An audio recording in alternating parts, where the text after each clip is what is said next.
like and subscribe. What is one alcohol I'll never drink again? Moonshine. At 19 I shared a jar with a friend at a college tailgate, blacked out and disappeared. I woke up the next morning tucked in on a couch in a living room in a house I had never been to before. Person shoes next to me along with an unopened bottle of water. I had no cash missing, phone still intact. I was totally alone, so I just got up, left a thank you note in the kitchen, and let myself out. To this day I have no idea how I got there. It was probably about a mile from where I was tailgating, or what kind Samaritan took pity on me. I am now much more careful, make sure I follow the buddy system, and will never take another sip of homemade moonshine. You have no idea how strong it is, so you cannot count your drinks. Bacardi 151. Yo UCNCHSEITWITHNITHNG. Yeah no. Cause it goes down like pure gasoline. Pinnacle whipped cream vodka, I get chills thinking about it. Everclear. Soju. It tastes great, that's the problem. Southern Comfort. There is no comfort there.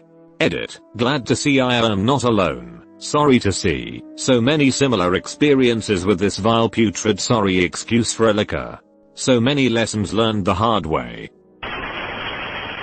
Cheap Long Island iced teas. My god, I've never had my head that far in a toilet before. There's a gay bar in my hometown that is famous for $3 Long Islands. They are served in pint glasses and literally it is all alcohol with a splash of mixer. July 4th 2014 was the last Long Island I've had, because I had a few too many there, faked a British accent all night, which in Ohio, is very rare, since no Europeans visit us, then took some guy home who was very confused, once my accent went away. Every time I think of a Long Island now all I think of is my cringe British accent LMAO. Gold for Loco. Burnett's Pink Lemonade. Long story short, I was a sheltered child that went from a really small school to a large public university and I knew basically nothing about alcohol. Parents, don't shelter your children, teach them responsibility. Abstinence doesn't work. So, I experience a night that has been since known as 12 shots, 20 minutes.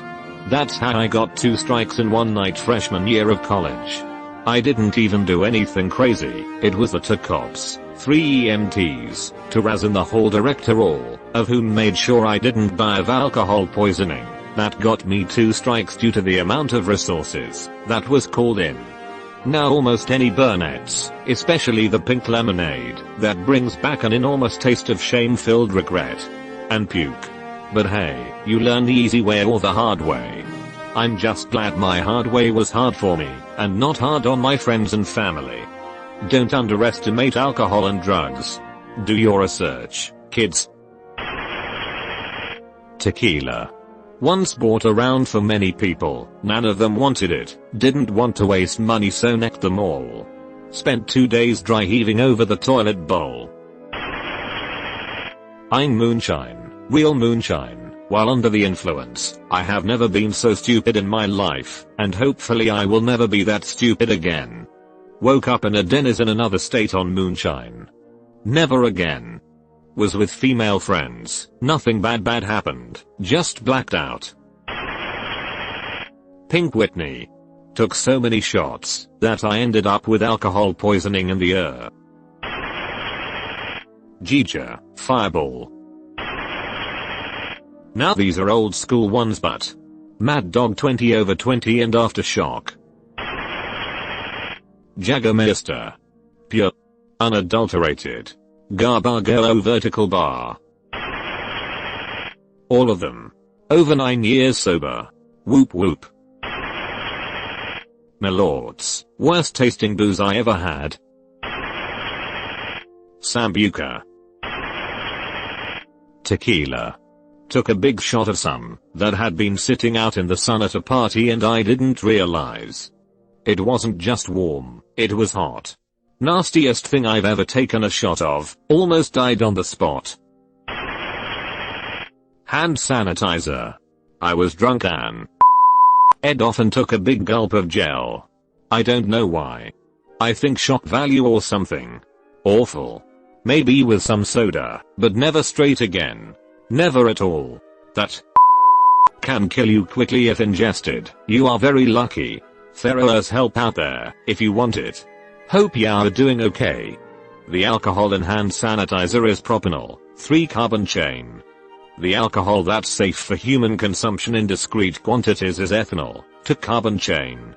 The longer the carbon chain, the more poisonous it is. Propanol can permanently blind you, or even kill you, even in small quantities. It's fairly diluted in hand sanitizer, which is why you were okay, but that's not a dice you should roll. Absinthe, that stuff burns like pure fire. You're supposed to mix it with water before you drink it. Properly prepared, it should have an alcoholic content comparable to wine, and definitely shouldn't burn. These things called Ermazaka, so basically milkshake type alcoholic drinks, tasted amazing but makes you feel like absolute cause of how fast you drink them, and how much dairy you are consuming, not to mention the amount of how TF do you say that? Ingredients. Rumplements. Gijameister. Had a girlfriend in South Carolina who was an alcoholic. There was this one night we had a party at her house, and the next morning I could never smell licorice again without nearly throwing up. Good God, I loved her vertical bar.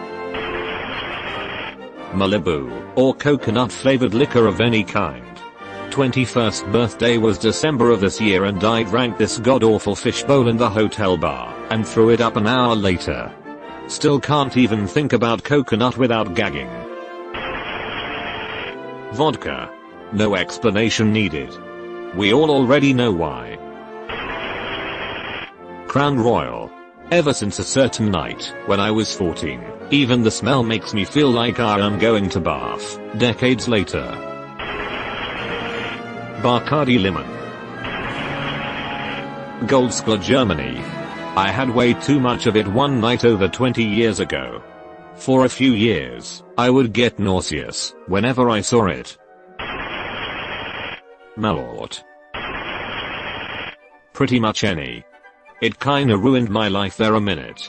Congrats on getting past that minute, dude. Gin. If you drink this paint remover in a bottle, then you're probably a psychopath among psychopaths. Jägermeister. S nasty F. European grandparents used to give a small bit of it to me when my stomach was upset. It helps. When I got older, I was amazed to find that people actually drank the stuff for enjoyment. It's always been medicine to me. Ethyl. Jim Beam Red Stag.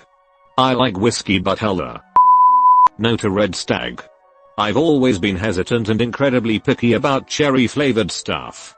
Red Stag killed any curiosity about cherry or black cherry flavored drinks forever. Malort. First time I had it, vomited almost immediately after one shot. I ate *EVERYBODY* on tequila. So, that was a bummer. White Lightning / Diamond White. UK kids will know, man, the hangovers.